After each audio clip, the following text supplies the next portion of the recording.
From the University of Wisconsin-Milwaukee's Division of Research, welcome to Research Matters.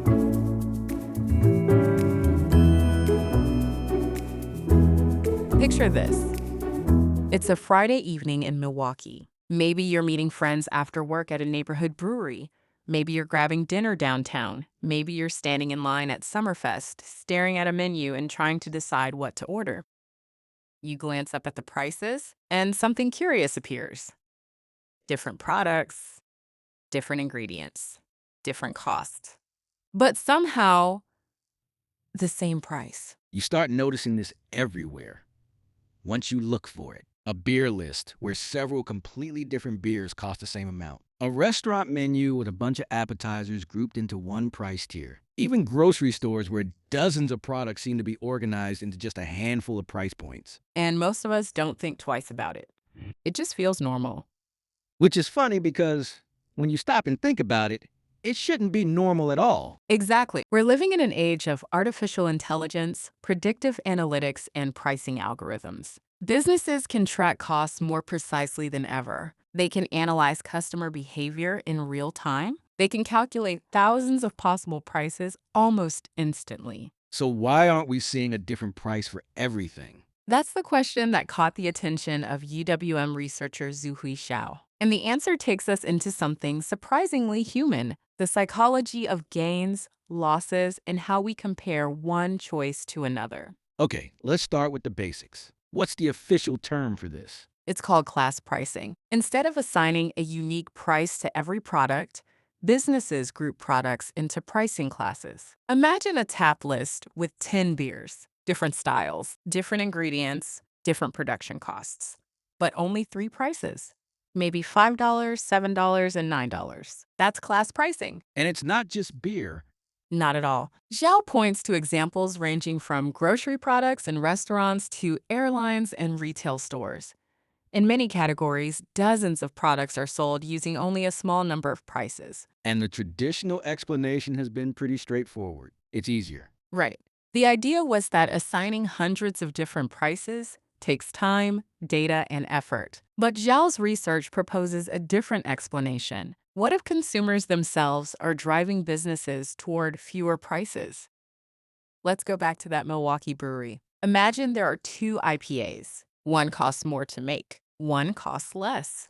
A pricing algorithm looks at the numbers and says, charge different prices. Makes sense. More expensive beer, higher price. No mystery there. But consumers don't just look at the price of the beer they want. They compare it with everything around it. Suppose one beer costs $7 and another costs $8.50. The cheaper beer suddenly looks like a great deal. Which sounds like good news. For the cheaper beer, yes. But the more expensive beer now feels more expensive than before, not because its price changed, because the comparison changed. And that's where the research starts getting interesting.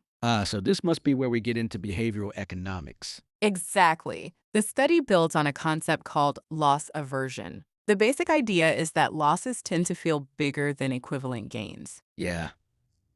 Losing $20 hurts more than finding $20 feels good. That's the classic example. And according to Zhao's model, consumers bring that same psychology into pricing decisions. So when people compare prices, they're not just seeing a bargain, they're also seeing what they're giving up. Exactly.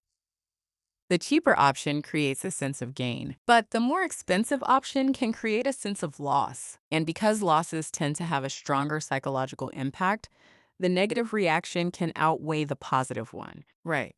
A company might lower the price of one product to attract more customers. Demand rises for that item. Everything looks like it's working. But according to the study, that same price difference can make competing products look less attractive. Consumers become more sensitive to the higher prices sitting next to the bargain. So the company gains something with one product. Something with one product, while losing something with another. And in some situations, the losses can outweigh the gains. That's the core insight of the paper. When consumers are strongly loss-averse, businesses can actually earn more by grouping products into shared pricing categories rather than pricing each one individually. Think about a grocery aisle. Maybe you're comparing different brands of salsa. Now imagine every product has its own carefully optimized price. One is $4.53. Another is $4.89. Another is $5.17. An algorithm might love that. But consumers don't view products one at a time. They view them side by side.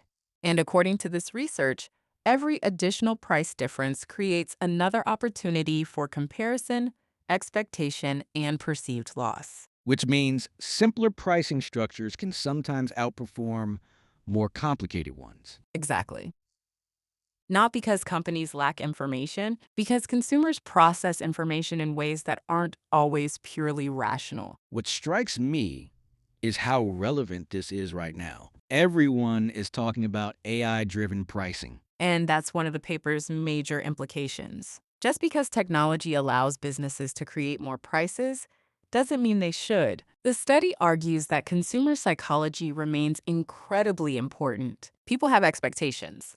They compare alternatives, they react to gains and losses, and those reactions can influence profitability just as much as the underlying costs. So the limiting factor isn't necessarily the technology. Sometimes it's understanding the humans on the other side of the transaction. In fact, Xiao argues that firms may benefit from using fewer prices, not more, even in an era of AI-powered pricing systems. So the next time you're looking at a restaurant menu, a brewery tap list, or a grocery shelf, take a second look at the prices. And sometimes, understanding psychology can be more valuable than having perfect data.